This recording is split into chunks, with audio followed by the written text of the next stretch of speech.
আল্লাহ পাক সূরা আলে ইমরানের 130 নম্বর আয়াতের মধ্যে ইরশাদ করেছেন, ইয়া আইয়ুহাল্লাযীনা আমানু লা তাকুলু রিবা আদআফাম মুদাআফা। হে মুমিন, তোমরা ক্রমবর্ধমান হারে বা চক্রবৃদ্ধি হারে সুদ খেও না।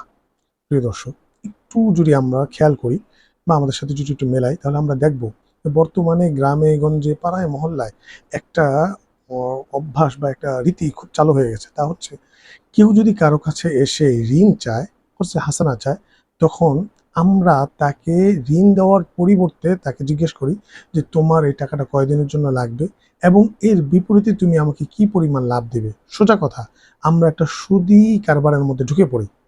তো প্রিয় দর্শক, আল্লাহ পাক এই আয়াতের মধ্যে সুস্পষ্টভাবে আমাদের উদ্দেশ্যে বলছেন, যদি তোমরা মুমিন হয়ে থাকো তাহলে তোমরা কোনোভাবে সুদী কায় কারবারের মধ্যে প্রবেশ করো না, নিজেদেরকে সুদী কাজ কারবারের সাথে সম্পৃক্ত করো না।